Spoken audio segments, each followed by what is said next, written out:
Hi hello ನಮಸ್ಕಾರ. MS vision ಅಕಾಡೆಮಿಗೆ ಸ್ವಾಗತ ಸುಸ್ವಾಗತ. ಬಹಳ ಎಕ್ಸಾಮ್ ಒಳಗಡೆ ಎಜುಕೇಶನ್ ಮೇಲೆ ಸಂಬಂಧಪಟ್ಟಂಗೆ ಈ ರೀತಿ ಹಲವಾರು ಕ್ವಶನ್ಗಳನ್ನು ಕೇಳಿದ್ದಾರೆ. ಸಂಪೂರ್ಣ ಒಂದು ಸಾಮರ್ಥ್ಯನ ಸದುಪಯೋಗ ಪಡಿಸ್ಕೊಳ್ಬೇಕಪ್ಪ ಅಂದ್ರೆ ಮನುಷ್ಯನಿಗೆ ಏನ್ ಬೇಕು? ಮೊದಲು ಶಿಕ್ಷಣ ಬೇಕು, ಹೌದಲ್ರಿ? ಎಜುಕೇಶನ್ ಬೇಕು. ಅದ ಮಾಡಿ ಕಲಿ ಎಂಬ ಒಂದು ತತ್ವವನ್ನು ಸಮೇತ ಪ್ರತಿಪಾದನೆ ಮಾಡ್ತಾರ. ಎಲ್ಲಿ ಸ್ಟೂಡೆಂಟ್ ಸೆಂಟ್ರಿಕ್ ಒಂದು ಮೆಥಡ್ ಒಳಗಡೆ ಮಾಡಿ ಕಲಿ, ಹೌದಾ? ಈ ನಲಿ ಕಲಿ ಅಂತ ಕೇಳಿರ್ತೀರಿ, ಹೌದಾ? ಅದೇ ರೀತಿಯಾಗಪ್ಪ ಒಂದು ಕಾನ್ಸೆಪ್ಟ್. ಪೊಲಿಟಿಕಲ್ ಸೈನ್ಸ್ ಒಳಗಡೆ ಸೋಷಿಯಲ್ ಕಾಂಟ್ರಾಕ್ಟ್ ಥಿಯರಿ ಅಂತ ಬರ್ತದ್ರಿ. ಪೊಲಿಟಿಕಲ್ ಸೈನ್ಸ್ ಒಳಗಡೆ social contract theory, this is my subject. So ಆಗ ಅಂದ್ರೆ ನ್ಯಾಷನಲ್ ಎಜುಕೇಶನ್ ಡೇ ಯಾವಾಗ?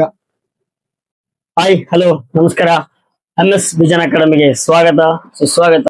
ಸೊ ಇವತ್ ಬಂದ್ಬಿಟ್ಟು ಮೊದಲೇ topic definition and meaning of education. Education ಸಂಬಂಧಪಟ್ಟದಾಗೆ ನಾವು ಏನೇನ್ ವಿಷಯಗಳನ್ನ ನೋಡ್ತೀವಿ ಮತ್ತು ಯಾರ್ಯಾರು ತತ್ವಜ್ಞಾನಿಗಳು, ರೈಟರ್ಸು, ಚಿಂತಕರು, ಮಹಾನ್ ಜ್ಞಾನಿಗಳು ಏನು ಎಜುಕೇಶನ್ ಬಗ್ಗೆ ಅವ್ರ ವಾಕ್ಯಗಳನ್ನು ನೀಡಿದಾರೆ ಅನ್ನೋದ್ರ ಬಗ್ಗೆ ಇವತ್ತು ಡಿಸ್ಕಷನ್ ಮಾಡಮ್ರಿ. One of the most important ಯಾಕಪ್ಪ ಅಂತಂದ್ರೆ ಬಹಳ ಎಕ್ಸಾಮ್ ಒಳಗಡೆ ಎಜುಕೇಶನ್ ಮೇಲೆ ಸಂಬಂಧಪಟ್ಟಂಗೆ ಈ ರೀತಿ ಹಲವಾರು ಕ್ವಶನ್ಗಳನ್ನು ಕೇಳಿದ್ದಾರೆ. ಸೊ ಇಲ್ಲೆಲ್ಲ ಬರೆದಿದ್ದು ಆಲ್ಮೋಸ್ಟ್ ಇಂಪಾರ್ಟೆಂಟ್. ಸೊ ನೀವು ಇದನ್ನ ಪ್ರತಿಯೊಂದನ್ನು ನಾವು ಸರ್ ನೆನ್ಪಿಡಕ್ ಆಗೋದಿಲ್ಲ, ಅಲ್ಲಿ ಬಹಳ ಇಂಗ್ಲಿಷ್ ಇದೆ. ಸೊ ಇದನ್ನೆಲ್ಲ ಹಿಂಗೆ ಡೆಪ್ತ್ ಆಗಿ ನಾವ್ ಯಾವಾಗ ತಿಳ್ಕೊಳಕ್ ಆಗತ್ತಾ ಅನ್ನೋರು ಬಹಳ ಮಂದಿ ಇರ್ತಾರ. ಸೊ ನಾನು ಒಂದ್ ಕೀ ವರ್ಡ್ಸ್ ಹೇಳ್ತೀನಿ, ಅದೊಂದ್ ಕೀ ವರ್ಡ್ಸ್ ನ ನೀವು ಇಂಪಾರ್ಟೆಂಟ್ ಆಗಿ ನೆನ್ಪಿಟ್ರೆ ಸಾಕು, ಎಕ್ಸಾಮ್ ಒಳಗ ಆರಾಮ್ಸೆ ಇದನ್ನ ನಾವೇನ್ಬೋದು ಟಿಕ್ ಹಾಕ್ಬೋದು. ಓಕೆ, ಸೊ ಸ್ಟಾರ್ಟ್ ಮಾಡ್ಬಿಡಮ್ರಿ. ಸೊ ಫಸ್ಟ್ ಬಂದ್ಬಿಟ್ಟು NEP 2020 ಸದ್ಯ ಭಾರತದೊಳಗಡೆ ಜಾರಿ ಇರ್ತಕ್ಕಂಥದ್ದು NEP 2020. ಸೊ NEP 2020 ಒಳಗಡೆ NEP 2020 ಏನ್ ಹೇಳುತ್ತಪ್ಪ? ಎಜುಕೇಶನ್ ಬೇಕಪ್ಪ, ಯಾಕೆ ಬೇಕು, ಏನು ಅದರ ಒಂದು ಪ್ರಾಮುಖ್ಯತೆ, ಇದರ ಬಗ್ಗೆ ಏನೇನ್ ಹೇಳುತ್ತಪ್ಪ ಅದ್ರ ಬಗ್ಗೆ ಇಷ್ಟೆಲ್ಲರೂ ಆಲೋಚನೆ ಮಾಡಿದ್ದಾರೆ, ಅವರ ಒಂದು ಕೋರ್ಸ್ ಗಳನ್ನ ಹೇಳಿದ್ದಾರೆ. Then discussion. NEP education is a fundamental for achieving full human potential, developing an equitable and just society and promoting national development. Okay, ಅಂದ್ರೆ ಎಜುಕೇಶನ್ NEP ಏನ್ ಹೇಳುತ್ತಾ? New education policy 2020. ಎಜುಕೇಶನ್ ಅದು fundamental for achieving full human potential. ಹೌದಾ? ಅವನ ಸಾಮರ್ಥ್ಯ, ಮಾನವನ ಸಾಮರ್ಥ್ಯವನ್ನು ಸದುಪಯೋಗ ಪಡಿಸ್ಕೊಳ್ಬೇಕು. ಫುಲ್ ಅದ್ರಿರ್ತಕ್ಕಂಥ ಸಂಪೂರ್ಣ ಒಂದು ಸಾಮರ್ಥ್ಯನ ಸದುಪಯೋಗ ಪಡಿಸ್ಕೊಳ್ಬೇಕಪ್ಪ ಅಂದ್ರೆ ಮನುಷ್ಯನಿಗೆ ಏನ್ ಬೇಕು? ಮೊದಲು ಶಿಕ್ಷಣ ಬೇಕು, ಹೌದಲ್ರಿ? ಎಜುಕೇಶನ್ ಬೇಕು. ಅದಕ್ಕೆ ಆಮೇಲೆ ಡೆವಲಪಿಂಗ್ ಅಂಡ್ ಇಕ್ವಿಟಬಲ್, ಹೌದಾ? Equitable and just society development ಆಗ್ಲೇಬೇಕು, ಹೌದಾ? Promoting national development. ಸೊ ಒಂದು ದೇಶದೊಳಗಿರ್ತಕ್ಕಂಥ ಪ್ರಜೆಗಳು ಎಲ್ಲರೂ ಎಜುಕೇಶನ್ ತಗೊಂಡ್ರಪ್ಪ ಅಂತಂದ್ರೆ ಅವರಿಗೆ ಯಾವುದು ಒಳ್ಳೇದು, ಯಾವ್ದು ಕೆಟ್ಟದ್ದು, ಯಾವ್ದನ್ನ ಮಾಡ್ಬೇಕು, ಯಾವ್ದನ್ನ ಮಾಡಬಾರ್ದು, ಆ ರೀತಿ ಆಗಿರೋದು ಏನಾಗುತ್ತೆ? ನಮ್ದು ನ್ಯಾಷನಲ್ ಡೆವಲಪ್ಮೆಂಟ್ ಆಗುತ್ತಾ. That is one. Then Rabindranath Tagore ಅವ್ರು ಏನ್ ಹೇಳ್ತಾರಪ್ಪ ಅಂದ್ರೆ the aim of education is self realisation. ಏನ್ರಿ?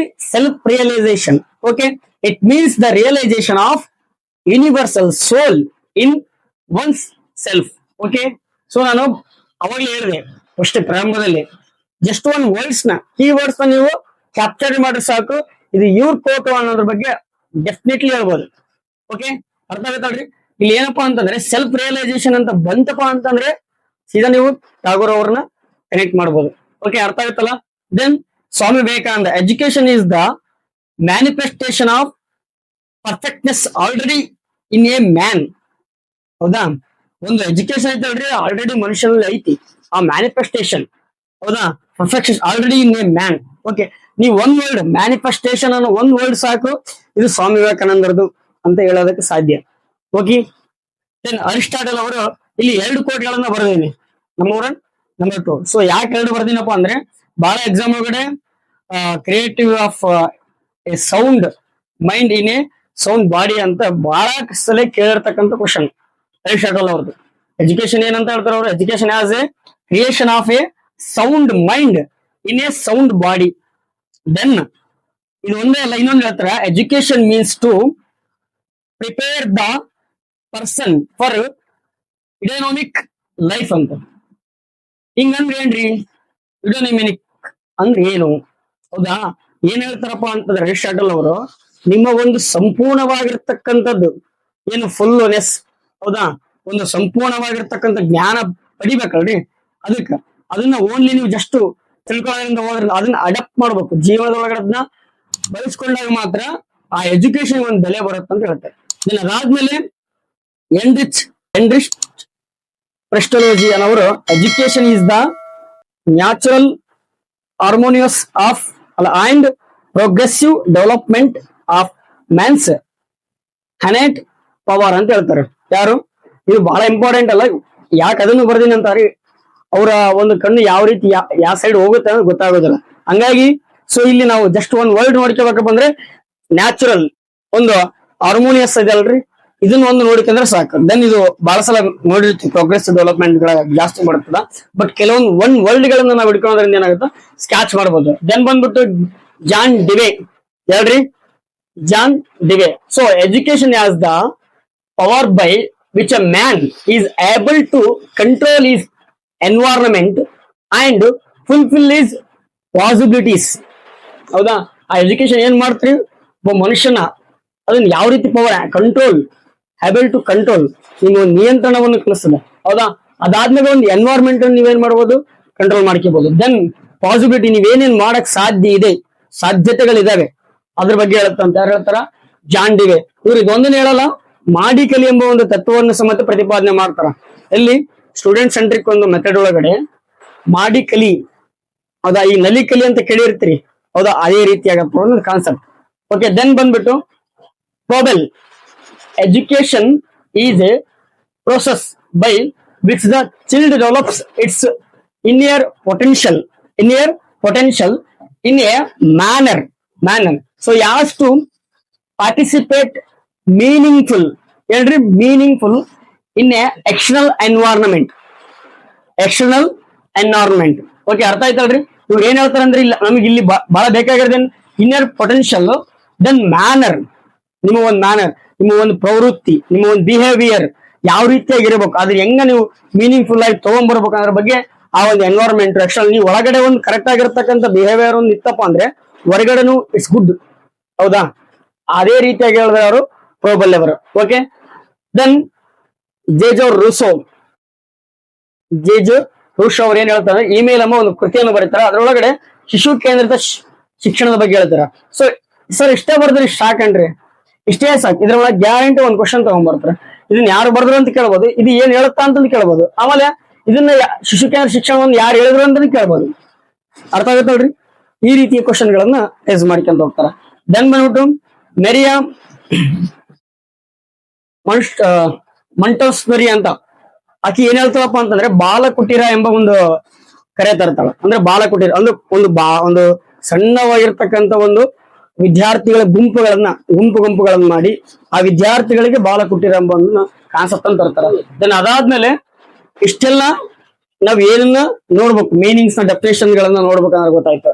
ಅಂದ್ರೆ ನಾನು ಅವಾಗ ಹೇಳಿದ್ನಿ, ಇಲ್ಲಿ ಜಾನ್ ಡಿ ಒಳಗಡೆ ಏನ್ ಮಾಡ್ಬೋದ್ರಿ, ನಾವು ಕಂಟ್ರೋಲ್ ಮತ್ತೆ ಫುಲ್ಫುಲ್ನೆಸ್ ಈಸ್ ಪಾಸಿಬಿಲಿಟಿ ಬಗ್ಗೆ ನಾವು ತಿಳ್ಕೊಬಹುದು. ಸೊ ನಾನು ಅಲ್ಲಿ ಕೆಳಗಡೆ ಏನ್ ಅಂಡರ್ಲೈನ್ ಮಾಡಿನಲ್ಲ ಅದು ಬಹಳ ಇಂಪಾರ್ಟೆಂಟ್.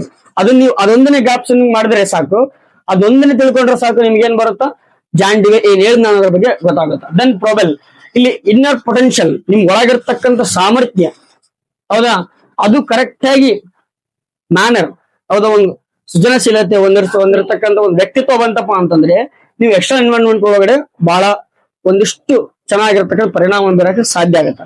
ಓಕೆ, ದೆನ್ ಬಂದ್ಬಿಟ್ಟು ರೂಸೋ ಏನ್ ಹೇಳಿದ ಅಂತ ಹೇಳಿದ, ರೂಸೋ ಪೊಲಿಟಿಕಲ್ ಸೈನ್ಸ್ ಒಳಗಡೆ ಸೋಷಿಯಲ್ ಕಾಂಟ್ರಾಕ್ಟ್ ಥಿಯರಿ ಅಂತ ಬರ್ತದ್ರಿ. ಪೊಲಿಟಿಕಲ್ ಸೈನ್ಸ್ ಒಳಗಡೆ social contract theory, this is my subject. So ಹಾಗಾಗಿ ಬಹಳಷ್ಟು ಸೋಷಿಯಲ್ ಕಾಂಟ್ರಾಕ್ಟ್ ಹೆಂಗಿರ್ಬೇಕು, ಅಲ್ಲಿ ಮನುಷ್ಯನ ಬಿಹೇವಿಯರ್ ಗಳು ಹೆಂಗಿದಾವೆ, ಅವ್ನು ಏನ್ ಮಾಡ್ತಾನ, ಸೋಷಿಯಲ್ ಕಾಂಟ್ರಾಕ್ಟ್ ಯಾರ ನಡುವೆ ಒಪ್ಪಂದ ಮಾಡ್ಕೊಂಡು ಅದ್ರ ಬಗ್ಗೆ ಹೇಳ್ತಾರೆ. ಸೊ ಅದ್ರೊಳಗೆ ಅವ್ರು ಏನ್ ಮಾಡ್ತಾರೆ, ಇಮೇಲ್ ಎಂಬ ಒಂದು ಕೃತಿನ ಬರೀತಾರೆ. ಇದು ಫ್ರೆಂಚ್ ಕ್ರಾಂತಿ ಒಳಗೆ ನಿಷೇಧ ಆಗಿತ್ತು, ಆದ್ರೆ ಅದಾದ ನಂತರ ಏನಾಗುತ್ತೆ ಅಂದ್ರೆ ಫ್ರೆಂಚ್ ಒಳಗಡೆ ಇವರು ಶಿಕ್ಷಣ ಪದ್ಧತಿನ ಜಾರಿಗೆ ಮಾಡ್ತಾರೆ. ಬಹಳ ಇಂಪಾರ್ಟೆಂಟ್ ಆಗಿರುತ್ತೆ. ದೆನ್ ಸೊ ಕೆಳಗಡೆ ಏನ್ ಬರ್ದಿನ ಅಂತ ಹೇಳ್ತಿರ್ತೀನಿ, ವರ್ಲ್ಡ್ ಟೀಚರ್ಸ್ ಡೇನ October 5 ಒಳಗೆ ಜಸ್ಟ್ ಸ್ಮಾಲ್ ಕ್ವಶನ್ ರೀ, ವರ್ಲ್ಡ್ ಟೀಚರ್ಸ್ ಡೇ ಅಂತ ಕೇಳಿಬಿಡ್ತಾರೆ. ಸೊ ನಾವು September 5 ನಮಗೆ ಗೊತ್ತೇ ಇದೆ, September 5 ಆಲ್ಮೋಸ್ಟ್ 99.99% ಜನಗಳಿಗೆಲ್ಲರಿಗೂ ಟೀಚರ್ಸ್ ಡೇ ಯಾವಾಗ ಸೆಲೆಬ್ರೇಟ್ ಮಾಡ್ತಾರ, ಸ್ಕೂಲಿಗೆ ಹೋಗ್ತಕ್ಕಂಥ ಪ್ರತಿಯೊಬ್ಬ ವಿದ್ಯಾರ್ಥಿಗಳ ಸಮಸ್ಯೆ ಗೊತ್ತಿರ್ತದ, September 5 ಅಂತ ಗೊತ್ತಿರ್ತದ. ಸ್ವಲ್ಪ ರೇ ಸೆಪ್ಟೆಂಬರ್ ಅಕ್ಟೋಬರ್ ಏನಿಲ್ಲ ಡಿಫ್ರೆನ್ಸ್, 1 ಮಂತ್ ಡಿಫ್ರೆನ್ಸ್ ಅಷ್ಟೇ. ಹೌದಾ, ಜಸ್ಟ್ ಆ ಒಂದ್ ಮಂತ್ ಡಿಫ್ರೆನ್ಸ್ ಐತೆ ಅನ್ನೋ ಒಂದು ಸಣ್ಣ ಪರಿಜ್ಞಾನ ಸಾಕು ನಮ್ಮ ಎಕ್ಸಾಮ್ ಒಳಗಡೆ ರೈಟ್ ಹಾಕೋದಕ್ಕೆ.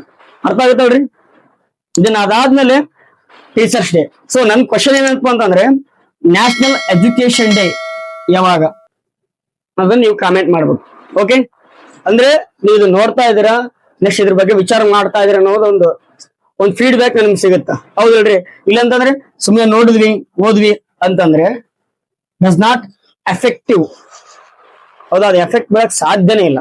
ಅದಕ್ಕೋಸ್ಕರ okay, this is my side. Okay, thank you.